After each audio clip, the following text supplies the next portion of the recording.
Welcome, everybody, to the Cover 2 podcast. I am Nick Nenad. And I'm Jared Smith. And today we have a power-packed podcast for you today. Tons of NBA news. We're going to get to multiple topics in the world of basketball. We will also jump into some interesting topics in the NFL as well. But we're going to do something new to start this podcast that we're going to try to do from here on out, every other podcast. And that is just a little minute segment for Jared and I to discuss something that we're not going to discuss on the podcast and just give it to you in a minute or less. This could be something that we're excited about, something that we absolutely hate, or just something we think is silly or funny. So, Jared, why don't you start it off? Try to make it a minute or less and get this podcast going with some energy. This is going to be a quick minute venting session for everyone listening.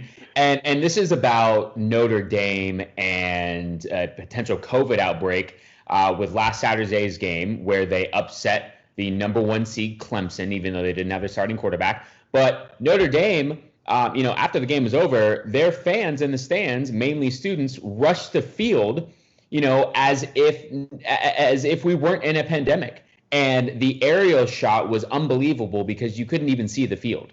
It was completely nothing but fans and students amongst the players. And so the university came out early this week and basically said that they are almost mandating that players and students now get tested to, see if there was an outbreak, because it was just unreal to see that many people on the field at once. And obviously there was no social distancing. People were not wearing their masks. And so that kind of leads me into very quickly the fact that we have had multiple games for this upcoming Saturday's college football that have either been postponed and or canceled, highlighted by Alabama and LSU, right? One of the best rivalries in all of sports. Ohio State and Maryland was canceled. Texas A&M and Tennessee was canceled. Georgia and Missouri was canceled. We've had Cal and Arizona State that is not postponed yet, but more than likely will be because Cal still is dealing with players and staff members that are dealing with COVID, right? So Cal also had to postpone their first week's game. So they so far have not played it yet. So there's obviously COVID is having a major effect with college football, and it does not look like it is trending in the right direction. Now, I want to start by talking about something that was affected by COVID, but is the biggest sporting event actually happening this weekend, and that's the Masters. Normally played in April, normally the beginning of the golf kind of major season. It's now being played in November, cold weather, it rained, it got delayed 3 days or 3 hours earlier today, but I'm super excited, and personally, I'm even more excited because, Jared, 4 of my guys are are about 2-3 shots away from the lead right now that I put bets on that I thought would win this tournament. It's the first day. But I actually did pick young Xander Schauffele to win this Masters. He's currently in second place. So I'm feeling good about my prediction. And Jared, we might start talking about golf if I keep getting these predictions right. I'm just saying. I was going to say, you look like you just went and played at 18 with that polo and the hat and everything. So it makes sense. Now I get why you're wearing that. Absolutely. And if you see the hat, it's a Pebble Beach U.S. Open hat. My dad actually attended last year up in middle northern California. And then this shirt is Torrey Pines, which is actually a golf course in San Diego that Jared is hosting next year's U.S. Open. These courses can't host the Masters because the Masters is played at the same tournament place every single year in Augusta, Georgia. But I just wanted to show my appreciation for the sport of golf. It is the biggest sporting event going on this weekend. All right, Jared, let's get into the actual podcast. We're going to start with a ton of NBA news, and we'll start with the NBA start. The league announced that they're going to be starting December 22nd. This was a topic of controversy with a lot of the players. We actually discussed this, I believe, either last week or 2 weeks ago, the possibility of it starting December 22nd. We were both negative on that point. So, Jared, I'll let you start off with this topic. What do you think about the NBA confirming what we didn't want to happen? Right. And, the NBA Players Association also had to agree to this. And so So they apparently are okay with it. And listen, of course, I want to see sports back on. Like, yeah, I want to see as a fan basketball played. But from a player standpoint, if they were just in the bubble, right, and there were numerous teams that were in the bubble, and the Lakers, and obviously the teams that made it past the first round are getting less of an offseason, a shorter offseason. And if you're LeBron James, who's played 17 NBA seasons, if you're, Paul George or guys that are veterans in this league that have miles on them, to me, I don't know if they're going to be there for the start of the NBA season. Right now, Danny Green of the LA Lakers came out a few weeks ago and said that he doesn't think that LeBron James and other veteran players will actually start the season. That he thinks that they are going to basically sit out for the first month and do like a type of load management situation so that they can get their bodies rested and healed and ready for a real kind of NBA season playoff run. So I think there's a lot of things to dive into right now. The thing that I find most interesting is I found this stat that I want to show you, Nick. It's on my phone. It said with the NBA start date on December 22nd, the LA Lakers and the Miami Heat, the two teams that were in the finals, will have 71 days in their quote unquote off season, right? To rest, recover, practice, and get ready for the NBA season. The teams that didn't make the playoff bubble will have 285 days off. Right. Ooh, that is insane. My opinion is the Golden State Warriors, right? You got Steph Curry coming back. You got Klay Thompson coming back healthy. Draymond Green's still there. They're going to have, I believe they have the number 2 overall pick, or they're going to, they're going to have a lottery pick as well. So the Warriors, I think, are, and I've said this before on this podcast, are in a prime position to not only get a great player in this draft, but to come back and kind of, retake the throne, or show the NBA world that, hey, yeah, we obviously had injuries last year and we weren't in the spotlight, but we're still here. They've still got the Splash Brothers, Draymond Green still there. So very interesting, with the dynamics of some teams had a lot more time off, other teams did not. Last thing I will say before I send it to you is I think the NBA was also thinking about, well, listen, the entire league had 4 months off when the NBA season was suspended because of COVID-19 and the pandemic. And so even though it was different, it's not like it was a normal off season where, players could get together and work out and not have to worry about social distancing and contracting the virus. They still had 4 months off. And so I think in the NBA's mind, they're saying you guys had plenty of time off and then came back in the bubble, right? So they want to get going as quickly as possible. So I kind of want to toss it to you. And what do you think about that notion, and then get into your thoughts? Yeah, it's a very interesting stat you brought up there, Jared, about how they're essentially the teams that were in the championship hunt are essentially having 4 times less as much time off as those other teams. Now, those other teams were so god-awful horrendous that they didn't even have a chance to play in the bubble. And so it's not really their fault. They would have been eliminated anyways within whatever. I forget when the NBA started the whole bubble system, but they would have, within 2 weeks, they would have been gone. So it's not really that big of a deal in that sense. But yeah, I mean, hey, Jerry, it's almost like the NBA wants to create parity, right? Like they're just going to give all those horrible teams a bunch of days off to be like, hey, figure it out. Like you guys are going to be the most rested players of all time coming into this. And the main team you mentioned, the Warriors, I mean, look at that. Look at that Pacific Division. Oh, my goodness. You still have the Lakers, who have LeBron James and Anthony Davis. So, yeah, Jared won the championship. You have the Clippers, who are still a great team, albeit playoff performing. They're still a great regular season team. The Suns went undefeated in the bubble, right? And then you add the Warriors, who you said are bringing back their 3 best players and possibly adding a player that could be better than all those guys, potentially. As an 18, 19-year-old. So this is very interesting with the NBA. My thoughts on this, though, have changed a bit from when we last discussed it, only because the Players Association agreed, right? We heard a lot of complaining, and I was kind of behind the players on that, but then they decided to do it. So I can't really blame the NBA for wanting to start the season and then them getting the players to accept it. Like, I don't want to hear these players complain Right. if they accepted the deal, especially, some of the top guys in the high level positions in the Players Association. So, a positive to look at is, Jared, we probably get the return of Kevin Durant, which will be nice to see. Oh, We'll no get to see doubt. him. Kevin Durant, We'll get to see.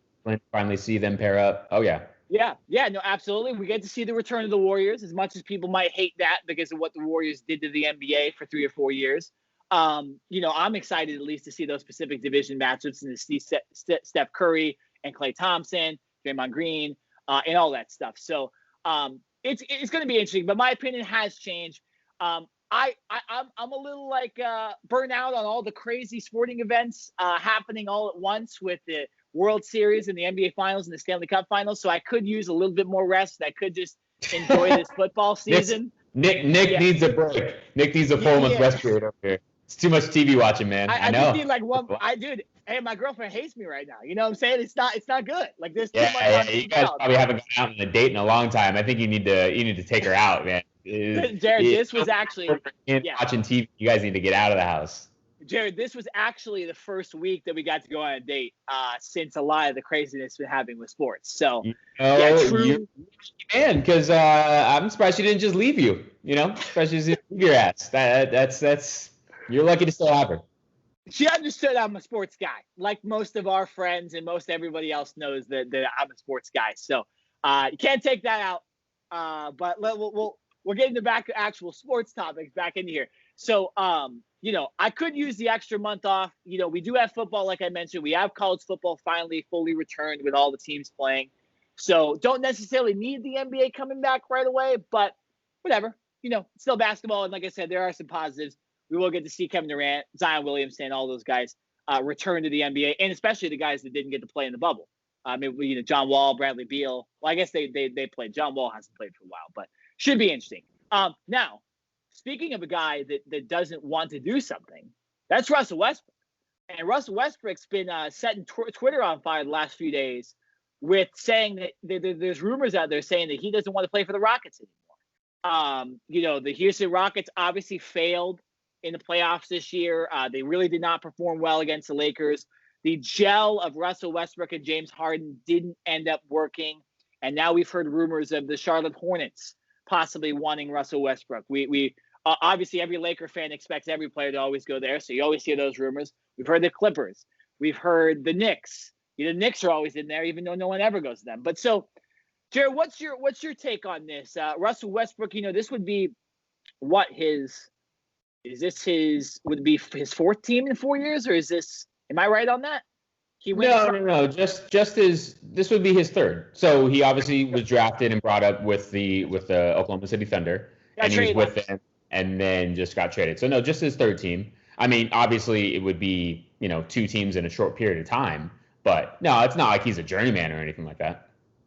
No. So what are your thoughts on this? That he wants out of Houston? Now, obviously Houston, they fired Mike D'Antoni. They got rid of Daryl Morey. They've hired Steven Silas as their head coach. So there is somewhat of a rebranding. Why do you think Russell wants out and doesn't want to maybe try with this new coaching staff and new philosophy? Well, number one, it's because of those just 3 things that you mentioned, right? They let go of Mike D'Antoni, who you can say what you want about the guy. He's a brilliant offensive mind. But when it comes to putting an entire team together and kind of getting over that playoff hump, he hasn't been able to do it throughout his career. If we can all remember when he was with the Phoenix Suns and Steve Nash and they had that 7-second offense, right? They gave the Lakers trouble. They were very good. They just couldn't get to the finals. They were kind of right there, right at the cusp. And the same thing happened with the Rockets, to where they couldn't get out of the second round, even with James Harden, who's arguably one of the best players in all of the NBA, right? And probably the best offensive player in the entire NBA, no question. And so if you're Westbrook, you're looking at this and saying, okay, it's James Harden and myself, and there's a good nucleus of role players around us, but we now have, fired D'Antoni, fired Daryl Morey, the general manager, and we now have a rookie head coach. So where is the direction of this team? And for him, even though I believe he's either 30 or he's around there, he's hovering on his 30s. So he's still got some years to play, 5, 6, 7 years. But if I'm Russell Westbrook, never won an NBA championship, he's made all the money in the world. I don't think it's about money anymore. It's about where can I go to position myself to get a championship. And I think he has to be a little bit selfish here. And so if I'm Westbrook, I want out of Houston as well, because James Harden and that organization has proven that they cannot get over the hump, right? And even with Westbrook, even in a bubble and everything that happened, they were not able to get the job done, and they could not beat the Lakers, who ended up being the NBA champions. So if I'm Westbrook, I'm going to my agent and I'm saying, get me out of here, man. Now, obviously, he's not going to just go to any random team. He's not going to go to the Knicks. Like you mentioned, yes, the Knicks are always, referred to when a high-profile free agent or a player wants to leave a team, but he ain't going to the Knicks, right? I think he wants to go to a team that is established, that is potentially a player or two away, and that can contend for a championship. And I think that's the key word, is contending, right? He obviously realizes that Houston could be a rebuilding team in the next coming years. And so for him, it's like, get me to a contender and give me an opportunity to win a championship. And I think that's all this is about. It's interesting, though, Jared, because you're saying that because historically the Rockets haven't had playoff success, that he's leaving. But again, the guys that didn't have playoff success are gone. Like Daryl Morey and Mike D'Antoni, they're all gone. It's a new regime. It's a new GM. It's a new head coach. And a lot of the teams I just mentioned, as far as the rumors of where he's going to go, are the Charlotte Hornets. Say what you want about Michael Jordan's playing career, but the Hornets have done nothing since he's been their owner. The New York Knicks are way worse than that. And I refer to the New York Knicks when you remember Moneyball, when there's there's the teams here, and there's the Charlotte Hornets here, and then there's the New York Knicks below a pile of trash. Listen, the New York Knicks are the New York Jets of the NBA, right? And it just sucks that they're both the same city, but they're just both god awful. They're just god awful. So no, you're right. He's not going to go there. He's going to go to a contender, right? That's what I'm saying. He's not going to waste it. If he was going to go to the Knicks or a team that wasn't contending, he might as well just stay in Houston and not uproot. But I think he's saying, all right, I want to win now, and Houston is not in a position to do that. Listen, I think if you just look through the Western Conference, I didn't mean to steal your time, but you've got the Lakers, Clippers, Golden State Warriors coming back. The Denver Nuggets are very good. The Utah Jazz are good, right? The Spurs are always going to be in the mix as long as Popovich is still there, right? So there's so much parity in the NBA, and then you've got Houston as well. But it's like, I think Westbrook is sitting here saying, I can't do this with just James Harden and myself. I need a better team around me, and this team, who has been mainly put together, with a small few pieces, it's been the same team for the last 3 or 4 years. They haven't been able to get over the hump, right? You are what you are at a certain point.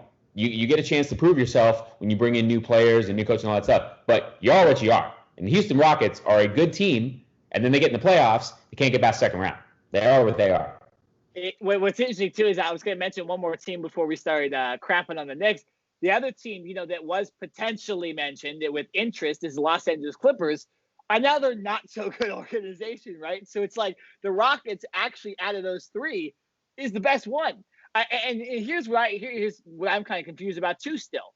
And this is why I think this is going to be a good debate on this podcast right now, because you're saying he's going to a contender. I don't think the Lakers is a possibility. I don't see how they would be able to get him. No. I could see the Clippers, but obviously with the dysfunctionality, and they'd have to give up Paul George and a lot of these other pieces. And I don't think that team would be better with Russell Westbrook necessarily, and then a bunch of their pieces gone, than it was last year. I think last year they're just an epic failure. I still think the Clippers roster last year should have been at least playing the Lakers in the Western Conference Finals. And then when you look at the rest of the Western Conference, you have Denver, who already has Jamal Murray. They don't really need Russell Westbrook. Utah Jazz have Mike Conley. So I don't really see where he goes in the West. Then we point to the East. Milwaukee. That's an interesting one. Could they possibly do it? I know they have zero cap space, so who would they have to trade? I don't see that one happening. Toronto has Kyle Lowry, and Kyle Lowry's proven to be a champion. Russell Westbrook is not. So why would you give up Kyle Lowry for Russell Westbrook? The Boston Celtics is an interesting one, right? And I think that's my who is the Boston Celtics point guard right now? It's going through it's nobody, right? So I have to here. Give me a sec. I'm pulling up their roster right now. There's Marcus Smart. Oh, that's right. Okay, so This is where this could possibly be because Kemba Walker he wasn't that good last year, right? He gave Kemba Walker he's better. When he's on his game, dude's an all-star. But who's better, Russell Westbrook and Kemba Walker? Probably Russell Westbrook, right? So if they get maybe you package like this, Jared. You package Gordon Hayward and Kemba Walker and fill up the other cap space. Nah, see, I think we're getting in a little bit of fantasy land here. Gordon Hayward, there's rumors that he wants out of Boston, so I could see Gordon Hayward being a part of a trade. Kemba Walker just signed not a max deal, but over $100 million deal with the Celtics last offseason. Celtics aren't going to give a guy $100 million and then just trade him away. I don't see that happening. If the Celtics really wanted Russell Westbrook, they would be pairing Westbrook with Kemba. It wouldn't. I agree. I don't think they need to actually change that team at all. I'm saying if they really thought Russell Westbrook would be the key, you'd have to trade those two probably for cap space reasons. I don't think you do that because honestly, I think I can make the argument that Kemba Walker is just as good as Russell Westbrook. Maybe he doesn't have that same tenacity because we know Russell Westbrook is a straight dog, and I mean that in a positive way, right? Yeah, the dude's got some attitude, and I think that can be a positive for a team. But Kemba Walker is also younger, and so I don't know. I think you can pair them together, but you ain't trading Kemba Walker for Russell Westbrook. Kemba Walker's a better shooter. I think he plays good defense. That's I don't know about that one. I do have an interesting team though. I'll let you finish. So Jared, here's the thing. So who do you think he goes to? Because I just listed a ton of teams there, right. And they're all either better than the Rockets or probably the same as the Rockets as far as Russell goes. So I want to hear, Jared. I want to hear who do you have? So this is a wild card. New Orleans Pelicans. Wow. And Drew Holiday's out. And here's why. They've got Lonzo Ball and Drew Holiday, right, in their backcourt. They're such a young team, right? JJ Redick is a veteran on that team who has made the playoffs before and been around on multiple teams. Derek Favors as well. But I mean, Lonzo Ball, right? He's not 25. Brandon Ingram, not 25. Zion Williams is 20. Josh Hart, I don't believe is 25. Frank Jackson is not 25. I mean, they have such a young nucleus, right? And I mean, maybe Zion Williams, maybe you can put him in this category, but just like how I mentioned with Russell Westbrook, he's such a dog and he brings that just kind of physical mentality of us against the world. I think the Pelicans could use that kind of edge, that kind of veteran leadership in a sense, So I don't know who you would give up. Okay. You'd have to Drew Holiday or the assets. I don't know. It obviously would more likely have to be a first-round draft pick as well. But if you put Russell Westbrook on this team with the young talent that they have, and we know Russell Westbrook loves to get up and down the court. He loves that fast break offense. That's what the Pelicans like to do. We know Zion loves the lot. You know what I mean? I don't know. I kind of like Russell Westbrook if he were to leave Houston with the New Orleans Pelicans. And it's not like they're a bad team. Yeah, Jared, not the worst pick with the Pelicans here. And I didn't really know. I didn't think about them because obviously they were the 8th, 9th seed. Zion kind of with the weight issues and them not making it into the playoffs in the bubble. But when I actually look at their salaries, it's not that difficult. They don't actually really have anybody besides Zion and a couple random guys signed, further than this next season. They will extend Brandon Ingram, which they should. So that will be a lot of salary there. That's where a lot of this money will go. But Derek Favors comes off the books. He was about $18 million. JJ Redick, he's $13 million. So if you had to trade him, you could trade him. Now, what's your opinion? Now, Jared, you were saying obviously they have Drew Holiday and they have Lonzo Ball. Would you be willing to trade one of those guys for Russell Westbrook, or would you want both those guys still on the team? Zion Williams and Lonzo Ball? No, excuse me. Drew Holiday and Lonzo Ball. Oh, I was like, Zion Williams ain't going anywhere. I would say Lonzo. I think Russ is a better player. Lonzo has still not proven that he can be a lockdown shooter. His passing is great. But I would say that his point guard assist abilities are right there with Russell Westbrook. Both of their transition games, I would say, are pretty equal. I would say Russell Westbrook is probably a little bit faster and maybe a little bit stronger and bigger. So I would say if I had to pick one, I would give up Lonzo. But then the other question is, would Houston want Lonzo in return? Yeah, and they'd probably want Drew Holiday, realistically. I think Drew Holiday is a better player as well. So if you're the Pelicans, you want to keep Drew Holiday and pair him with Russell Westbrook. If you're the Houston Rockets, you're saying, listen, we're going to have to get more than just Lonzo Ball if you want to trade Russell Westbrook. So you're going to have to throw in draft picks. You might even have to throw in a JJ Redick or something like that, even though I wouldn't say Houston needs another three-point shooter because all they have is three-point shooters on their team. But if you're just asking me straight up, I would definitely say it would be Lonzo who's on the chopping block more so than Drew Holiday. Yeah, no, I mean, Jared, this is a good pick as far as the team goes. I mean, they definitely have the flexibility. They have Zion. They're not paying Zion his full contract until possibly 2023, 2024 season.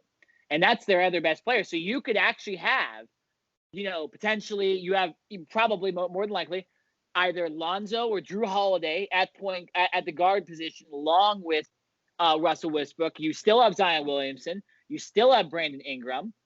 They'd have to figure out kind of the bench there, and if you can keep JJ Redick, you keep him. That's a pretty solid team. It reminds me a lot of like the Denver Nuggets, the Utah Jazz, and obviously we don't know. Brandon Ingram finally has coming out here. Zion Williamson could be the next superstar in the league. Jared, you're getting me excited about the Pelicans now. You're getting me excited. Every once in a while I throw a gem at you. You never know. That's good. That is a good pick. I'm looking up Lonzo Ball's salary for this upcoming season is going to be $8.7 million. Drew Holiday's salary is $26.2 million. So that's obviously a huge discrepancy there, and I think that would definitely play a factor with Houston. But if they were getting rid of Russell Westbrook and offloading his contract, because Russell Westbrook is getting paid very well, then they would be able to. More than likely, they could probably take on Drew Holiday's contract, but still, that would play a factor. It's not like Lonzo Ball is up in the 20s as well. I think if they were more evenly matched with their salaries, it'd be a little bit easier to compare. But just looking at those numbers, Lonzo Ball definitely be the guy to go. Yeah, and they would have to. It's actually $11 million this year too, so it's actually more. Oh, okay. Yeah, so it actually does help out. Russell Westbrook's $41 million, but like I said, they have a lot of cap space. So it's not like they need to trade the whole farm. This is where you give draft picks and younger value players for Russell. So that's a possibility, and maybe that's where he's looking. I was looking at what was the other teams I was looking at real quickly. I thought the 76ers might be a possibility just because of you have Doc Rivers there as a coach, and you have Daryl Morey, and if he's fond of Daryl Morey, you kind of have that restart. Miami Heat, we heard those rumors last year, possibly, and obviously I think they're a player away from possibly being a championship team. So very, very interesting here, but we do need to move on to more talk about the future of the NBA, and that's the NBA draft. It's kind of snuck up on us this year, obviously with the oddity of this season, and this draft being in November when it's never been. We haven't really been able to look forward to this yet, but Jared, we got the NBA draft, and I think what we'll do here is we'll just give our take on what we think the biggest thing from this NBA draft is. So, Jared, I'll give you the floor. What do you think the biggest thing about draft night next week is going to be?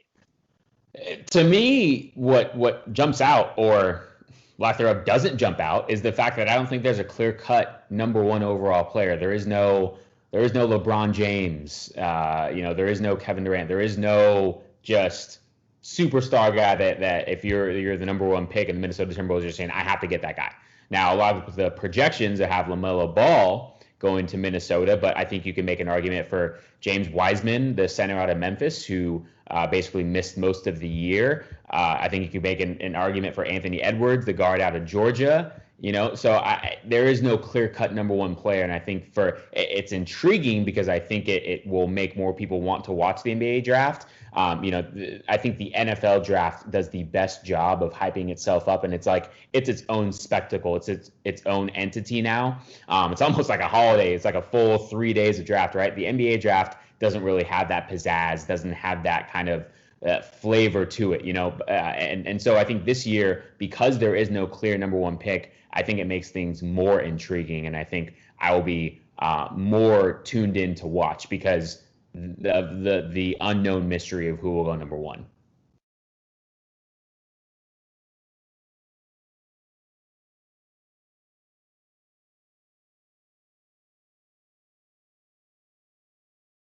It's changing so much, but that's actually the biggest thing I want to talk about.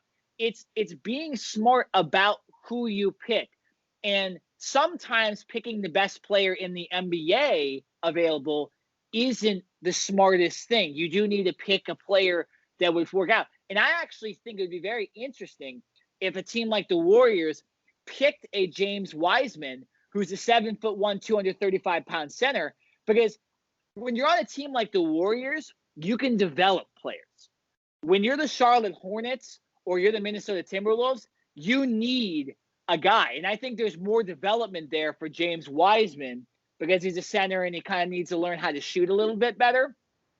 I think there's a lot more development with him. So I would urge these possible playoff teams like Golden State or the plenty of other teams, the Chicago Bulls, who I think are pretty close. Maybe you go out and you get a player that's more of a project because you don't need him to be one of your stars on the floor and you don't need him to be the culture. On the Warriors, they have Steph Curry, they have Klay Thompson, and they got Draymond Green. And those guys are all going to be way more famous than any of the guys that they draft, besides maybe LaMelo Ball, who is already somewhat famous. But still, ESPN and their projected 60-team mock draft, so the full 2 rounds, they have the Warriors sticking with their pick and taking Wiseman with the number 2 pick. So the Warriors are supposedly, there's a lot of speculation that they could trade out of that pick, trade with another team that wants to jump up to potentially get Wiseman or get LaMelo Ball, and then the Warriors would fall back. I think they still want to stay in the top 10, but collect more picks for this year or potentially a pick for the future. So I could see both. If the Warriors really like Wiseman, then I think that's the pick because you're right. They are lacking in size and length. And now, even though the NBA has changed and it is more of a guard-driven league, and obviously with the Splash Brothers, the Warriors have 2 of the best duo in the entire NBA. But Draymond Green is not a true center. And when you're going up against the likes of the Lakers or other teams that have more size, you do want a guy that can handle those big men. So Wiseman would be that pick. I think if the Warriors stay at 2, I think they do pick Wiseman. If LaMelo Ball is there at 2, I don't think they take LaMelo Ball. I mean, what are you going to do? Have a super small lineup with Steph Curry, LaMelo Ball, and then move Klay Thompson to the 3? I mean, I guess you could do that, but that's such a small lineup on defense. That's just a huge burden. So I think no matter what, if the Warriors stay at the number 2 pick, they're taking Wiseman. Yeah, I mean, the thing about LaMelo Ball, too, I don't think the Warriors want any of that BS behind him, too. And I know LaMelo is not that way compared to his brothers and his dad. And all I said, at least we don't think. But I do think at least you just go with, not LaMelo Ball, right? Like, you just go, you know what? We have the number 2 pick. We don't have to pick that guy. And there are, really 3 top draft picks here. And then the rest of the guys are kind of somewhat up to debate, right? It's James Wiseman, it's Anthony Edwards, and it's LaMelo Ball. So if I'm the Warriors, I'm not taking LaMelo Ball. I think it'd be very interesting if they took Anthony Edwards, because again, you have that guard play, right? And then maybe they look and possibly if one Klay or something decides to leave, they have that extra guard. I don't know, but I would go with more of a project player if I'm the Warriors, just because you don't need that guy right now. And, let that guy develop properly in that Warrior system that, is one of the most perfect systems in the NBA. So that should be interesting. Now, Jared, let's talk trades, right? And not necessarily trades of draft picks, but do you at least think there will be any trades on draft day? And if there are, do you see any potential NBA stars getting traded on draft day? Well, I think draft day is a big day for trades because obviously all the teams, right, that's what you're focused on. I mean, right now on a Thursday, obviously teams and execs are getting ready for the draft and everything. But when you're on draft night, I think that's more likely when players, veterans already on teams could be paired with a pick to be traded. So I could potentially see Russell Westbrook being traded on draft night. That would be the one that comes to mind. I think there's been a lot of other rumors like Chris Paul leaving OKC, potentially going to the Suns. I've heard him going there. There's also been talk about a potential reunion with the Clippers. I don't see that one as much. So obviously we already discussed and spoke about Russell Westbrook, but I could see Chris Paul, in a draft day trade potentially going to the Phoenix Suns. We'll see if Devin Booker would like that move, or because there's also rumors that Devin Booker wants out of Phoenix because obviously he's proven himself to be an all-star and he's tired of losing there too. So I would even throw Devin Booker in the mix as another all-star player who I think gets overshadowed simply because he plays in Phoenix and they just do not win. But that is another guy that I could see as a draft day trade. I'll say this. I do believe there will be at least one all-star player traded during the NBA draft. Mark me down on that. Take your bets, whatever you want. I'm saying a all-star player. That could be Victor Oladipo. That could be Chris Paul. That could be Russell Westbrook. That could be DeMar DeRozan, Bradley Beal. A lot of guys here that could be traded. Hell, even Devin Booker, maybe, right? So it will definitely be interesting. I think with a lot of the rumors here and the fact that the free agency class is headed by Fred VanVleet, I think the trades are where you go here in the offseason. And I think it should be very, very interesting. And that's what VanVleet, man. That boy can shoot. He's a baller. That's at least after the first few picks. I will be paying attention to the NBA draft only because of the possibility of trades. That's what I'm saying. Because this NBA draft, unfortunately, like Jerry, also we didn't get to see the guys who performed well in the NCAA tournament. Right. This is the least amount of look that we've seen on players in a very long time for an NBA draft, and it's one of the reasons why I think it's sneaking up on everybody, because we don't remember the DiVincenzo's and those type of guys that perform really well, that really kind of came out of nowhere. So Gordon Hayward, he came out of Butler. Exactly. Right? Very good point. Kemba Walker, too. Kemba Walker, in a lot of ways, too, with his performances in that shot at Madison Square Garden, really got him famous and got him projected higher. So, we actually haven't seen LaMelo Ball play in a long time, too. So it should be very, very interesting, this NBA draft. But, I'm calling it. One all-star player gets traded. Maybe two, maybe even three. Jared, before we switch off to the NFL, I thought of an interesting, or I saw something funny on social media the other day. I saw that someone said, hey, there's two players in the NBA that aren't happy with their organizations. They want out. And that's Russell Westbrook and Chris Paul. And they suggested, why not just trade him?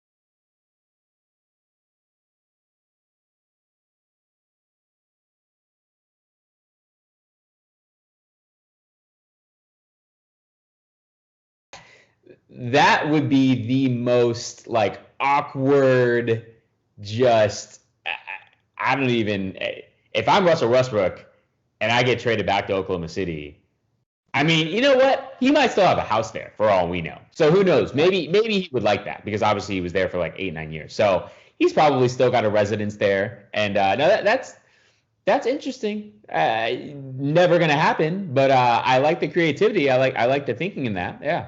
That's good. Yeah. A player getting traded back actually, Jared, that he was traded for the year before. Huh? There's no creativity in that. It's just hey, just put him back on the teams. It's like playground basketball. Hey, you're on that team again.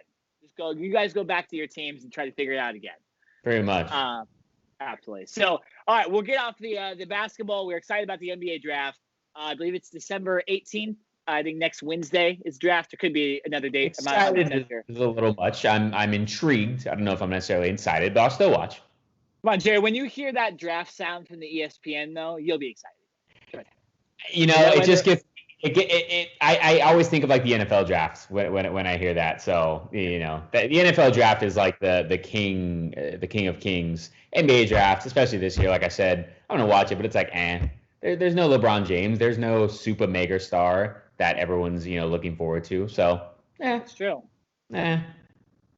Absolutely. All right, so let's switch into the NFL, and this has been the biggest non on the field topic the past week, and that is we have another rule change as far as the NFL's effort to get minority coaches hired at a more fair rate. And this time, whether you want to call it, I would say it's a polarizing rule for sure, and that is the fact that if you hire a minority coach, and it's a minority coach that was what they call groomed by an NFL team, someone that had been under a coaching staff of an NFL team for more than 2 years, that team that groomed that coach would get what I believe is it 2 third-round picks or 1 third-round, 2 third-round picks? I know it's 1 for sure.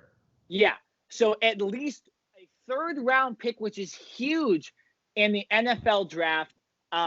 Some controversy behind this. You can take sides, you can do whatever. We will debate this and we will discuss this, though, because we thought this was important. So, Jared, I'll let you start. What are your thoughts on this rule? Is it too much, or is it good because they're advancing possibly more minority head coaches? It's sad, is what it is, and a little pathetic. I'm just going to start off by saying that, right? The fact that teams need another incentive, and this being a major incentive with a third-round pick. Third-round picks are expected to contribute, be starters, but you're contributing.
Yep.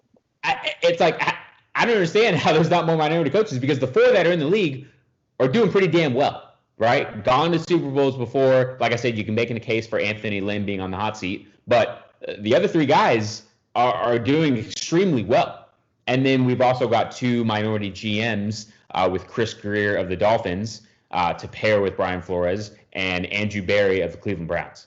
And so if you're an NFL organization and you see that these minority coaches are obviously having success, I don't understand the hesitancy or the reason why there are not more minority coaches. We look at, I believe it, the offensive coordinator for the Kansas City Chiefs, Eric Bellamy.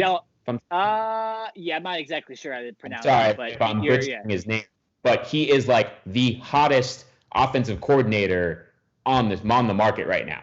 And it's almost a foregone conclusion that he will be a head coach in the NFL come next year. And he is also a black coach. So hopefully the minority coach numbers rise next year. But like I said, you have all of this success, right?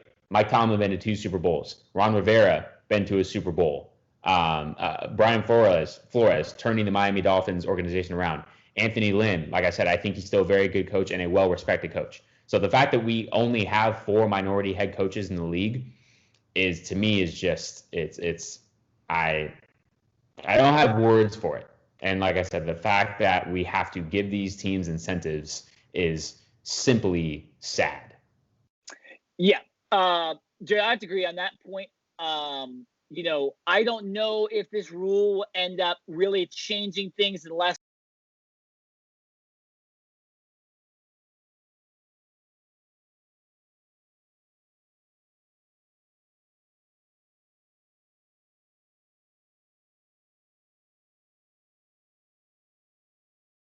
hot seat for a long time in Houston. But yeah, it's unfortunately, it's an odd thing where you have a primarily black league without a lot of black leaders at the helm.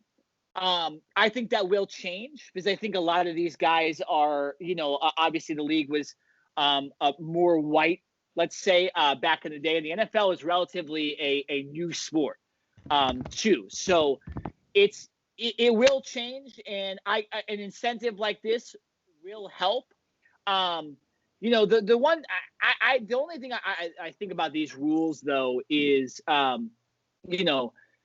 is what happens when we have a fairly even amount of minority coaches or even a majority minority head coaches, and then all of a sudden teams that just hire a white guy aren't getting a draft pick, but then teams that are hiring a minority are. So I'm looking further. They're playing devil's advocate on this.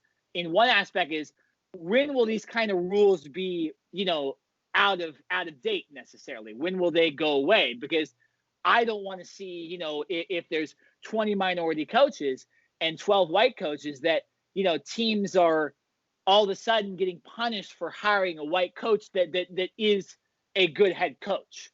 You know what I'm saying? But yeah, I mean, I expect Eric Bieniemy, the offensive coordinator for the Kansas City Chiefs, to get a job soon.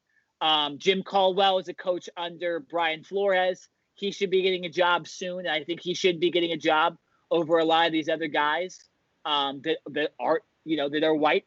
And I think it will progress. You have Todd Bowles also in Tampa Bay as well.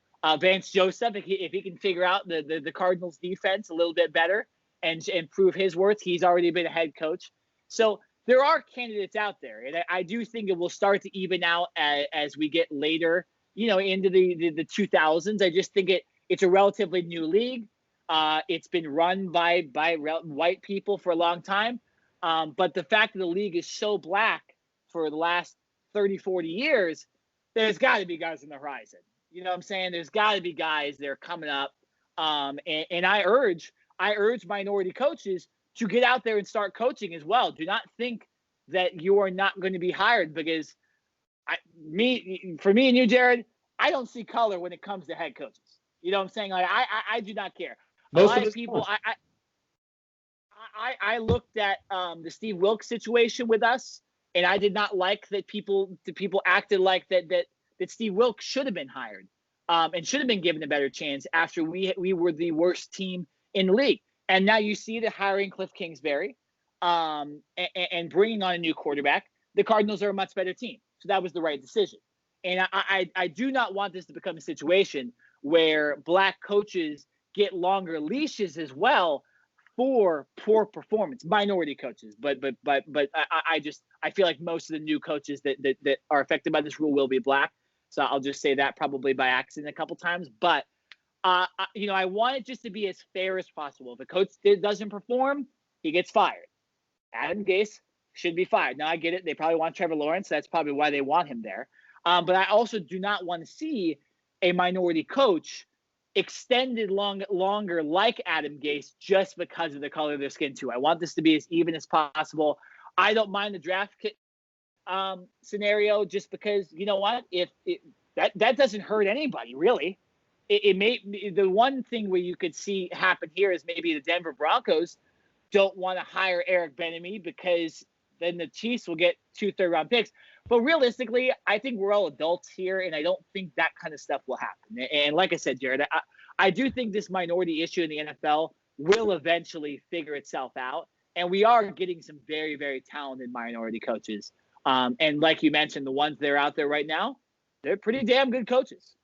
Well, I think, the biggest thing that stood out to me is your opening argument to this and the fact that it starts at the helm, it starts at the top. And I think when you look, we can't just look at the leaders of the NFL and just stop at the coaches or even the general managers. We need to look at the owners, right? Yep.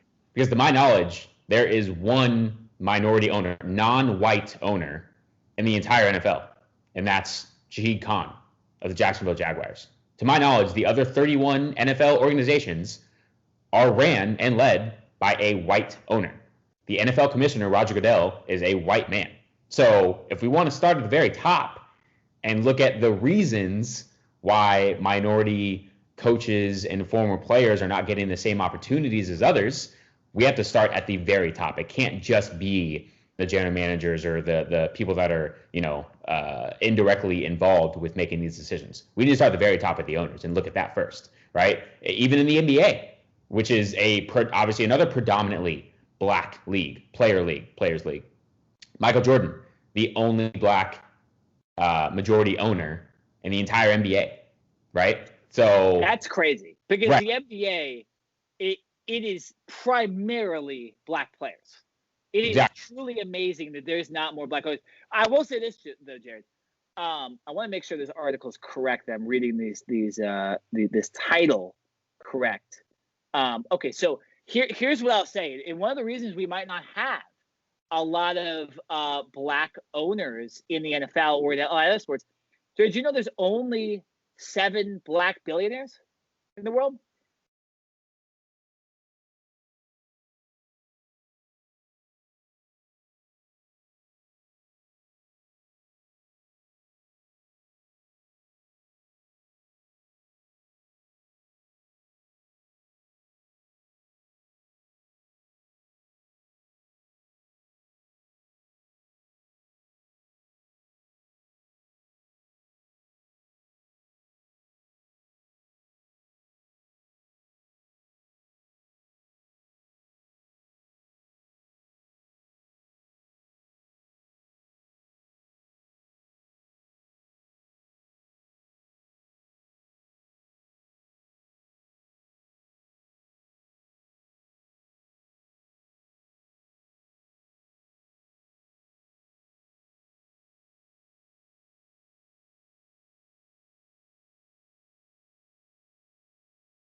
And so I think that's something interesting that we need to look into, right? Is Yeah.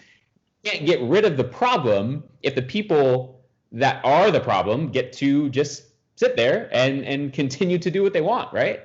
So that, that could also be a reason why the likes of Oprah Winfrey and others have chosen to not even get involved, because they probably don't even want to deal with the hassle of having to go through a vote of whether they would allow her in, even though she's probably got more money than most of the owners, right? It's like, if you have enough money and everything checks out, right, then you should be able to own a team and bid outright. There shouldn't have to be this voting purpose of, oh, well, let's get the other 31 owners involved and take it to a vote. And if we don't like this person, then, just because we don't like them, we're not going to bring them in.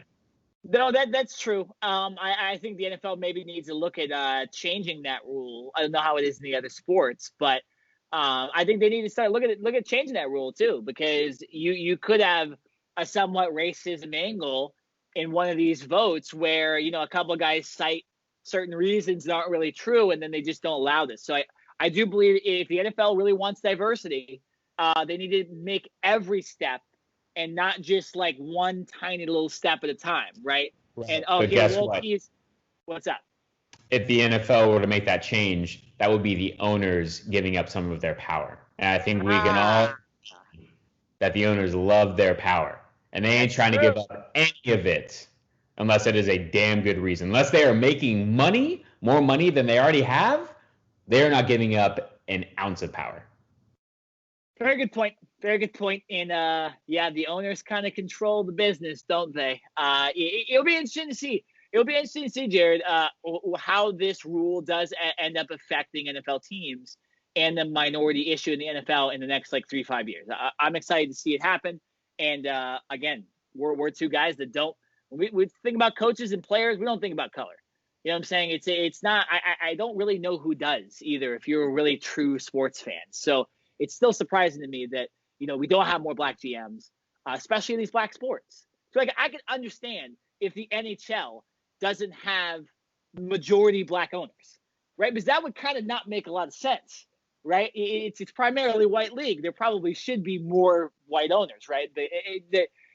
That's a whole other story to talk about. But it's just very interesting in the NBA and NFL that we don't just see more black people in power, because it just kind of goes hand in hand. Most of the players are minorities, so that's the way it is. All right, so the last thing we're going to mention before we end this podcast is that we talked about this last week, how the NFL was debating on having an 8th playoff team make the playoffs. And when we did our kind of re-prediction of the NFL season, we threw in there a possible 8th team or 9th team in there that might make the playoffs just to give them a chance.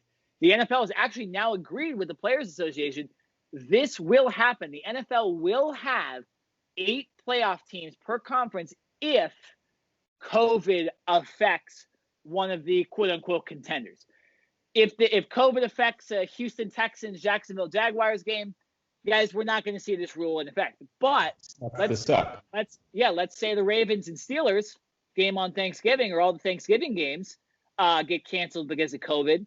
That's when this rule will be enacted, and they will play potentially. Now, Jared, in this rule too, is there potentially an 18th week as well being put in? Yeah. Okay. There is. So if the NFL cannot complete its season in the normal 17-week fashion, there is an add-on for an 18th week. So that's big too. And if you're wondering, you're like, well, how are they going to do that? They're going to have to move back to Super Bowl and stuff. Not really, because adding a 16th team means nobody gets a bye too. So you have that one round of playoffs, and you don't have the extra teams playing. So it's kind of the same thing. That's still up in the air as far as moving teams. They come out and said that they can, there's not really an issue with moving playoff games back. And the 2 teams that make it to the Super Bowl, there's always a bye week in between. I've heard that the NFL would just take away that bye week, and it would just be a regular, 1 week prepare and then play the Super Bowl. And I've also heard that they could move the Super Bowl back a week as well. So there's still, I think, a lot to be determined on that front. But you're right, it is very interesting. And then, if the NFL does go to that 8-team playoff per conference, then we're basically looking at what the NBA did with half of its teams getting into the bubble and playing, and now we're going to have half of the NFL teams getting in. Now, really quickly, I don't like that from a competitive standpoint because obviously, number one, we've seen this year with the NFC least, right? That division being just god awful. But, when we're starting to add playoff teams, it should be a major reward to get into the playoffs, right? I don't want to see 8-8 teams or even 9-7 teams.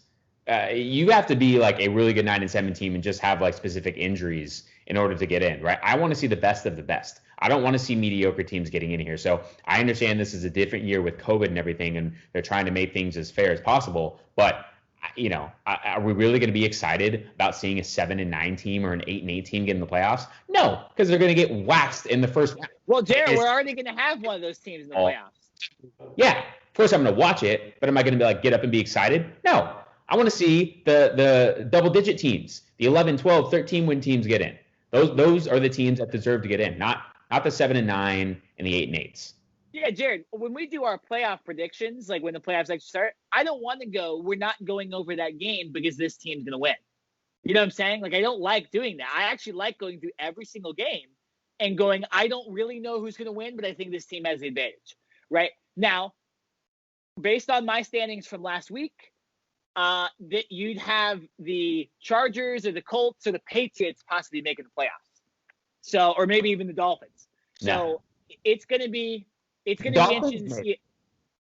Yeah, Dolphins pissed me off last week because they beat us and Tua played really good. And our kicker I didn't want to bring it up, but you did. So, Jared, have you ever seen a professional NFL kicker inside a dome miss short on a field goal lower than 50 yards? I watched that kick live, and I mean, it was straight. I was like, "Oh, it's in! It's in!" It was going between the uprights, and then you see the referees go like this, and you're like, "Wait a minute, what? He was short? Kickers are never short. If anything, they're wide left or they're wide right. They're never short. I don't know. Maybe his plant leg wasn't right. Maybe there was a problem with the snap or the whole. I don't know what it was, but I really, it is so rare to see a kick that comes up short like that. Yeah, it is, Jared. So how do you think I'm feeling? I don't want to hear plant. I don't want to hear plant. Because your team's still a good team, so deal with it. Move on. You know what the nice thing about the Cardinals is that every time we lose, there's a reason. Like it's not that we just suck. There's something stupid. Like there was also horrible officiating on the last drive against our defense, and Patrick Peterson and Budda Baker have actually been calling the NFL to be like, we need more refs because you guys can't see anything. There was one of those questionable hits that they called on us on third down. So the good thing about my Cardinals is our 3 losses on the season, there's been a reason we've lost and not just we just got outplayed, which is kind of nice to know. And I'm excited to see us play the Bills. That's a really good game this week, and I'm excited to watch that and watch us beat the Buffalo Bills. I don't want to hear anything, Jared. No predictions. All right, yeah, that's the end of this podcast. Once again, the Masters is going on. Cheer on Xander Schauffele if you want me to make money. And there's plenty of other guys. I know Tiger Woods was also up there. He's up there in the standings right now during the Masters as far as day one. It'd be interesting to see if you're watching this on Sunday if all those guys are still in contention. But we will be back next week discussing what happened with the NBA draft. We will also be back next week discussing more football, college football, anything that we want to talk about. So for this podcast, I am Nenad. And I'm Jared Smith. And we will see you next week. See you guys.